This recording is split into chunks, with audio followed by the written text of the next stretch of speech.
Please welcome Hala Hanna, Managing Director of Community at Solve. Thank you.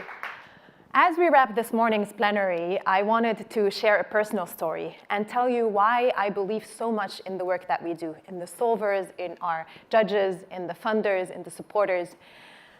It's 1989. I am 4 years old. Don't do the math. And that year was the best ever. There was no school. We would travel around a lot with my mom to all corners of our country, to my grandparents' house in the village, to our aunts in the city. That year was all game.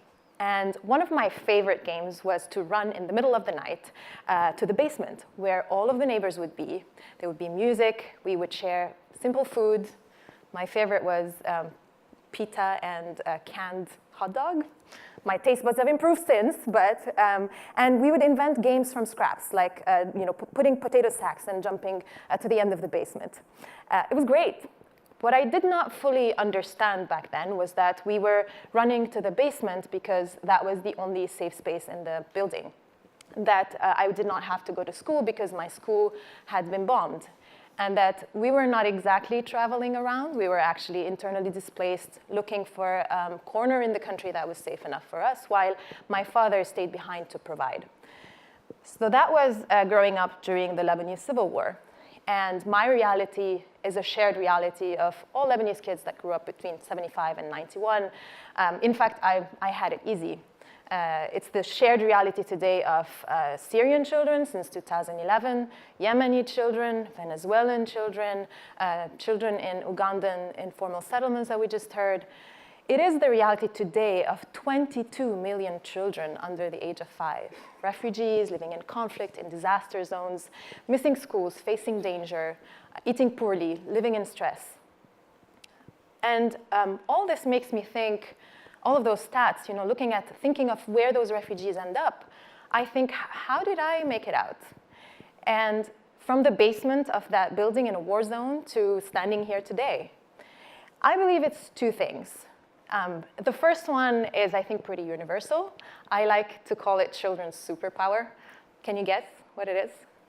Luck. Yes, someone said it, resilience. Children are so resilient. They have this amazing ability to interpret reality on their own terms, to turn a bunker basement into a community party and a missed day of school into a vacation. And it means that, it doesn't mean that trauma doesn't leave scars, by the way. It just means that the chance to start anew, the possibility to bounce back is there every day. And so any effort to address the challenges that those children face is a worthwhile effort. The second reason I think I made it out is, you said it, I think, luck. I got lucky. First, lucky to have the parents that I had in those days, those who could leave left, whether it was a plane to Canada or a boat to Europe, whatever it took. And my parents refused.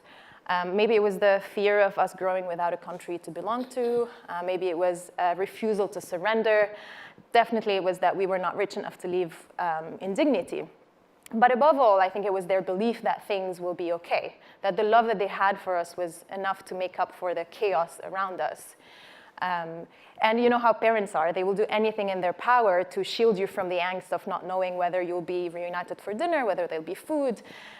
So when I think of those parents, of those 22 million children growing up in war or poverty or discrimination, when I think how few of them get as lucky as I got, not just for my parents, but for the 1,000 encounters that happened that have pushed my desire to learn more, my propensity to dream more, my thirst to become more, if you ask me, that is way too much left to chance. And the stakes are too high. There are too many girls hiding in a basement, missing school like I was in 1989. They have potential, they're resilient, they deserve more than luck. And that is why I believe in our solvers so much. Solvers see a problem, a deficit in the system, a child in need, and they do something about it. My neat childhood trick of pretending reality is much nicer than it actually is. That only takes you so far. Solvers are not in the business of faking tomorrow. They're in the business of building them. And that is why this community, this marketplace that we're building together is so important, whether you're a social entrepreneur or the one who amplifying the social entrepreneur's work. So together, we can create a ripple effect for social change. And this is what we're going to do for the rest of the day.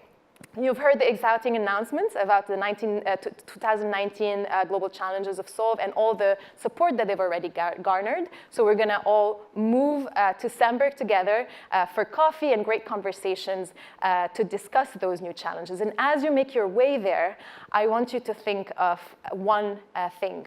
What can you commit to today to make a difference? Thank you very much. Thank you.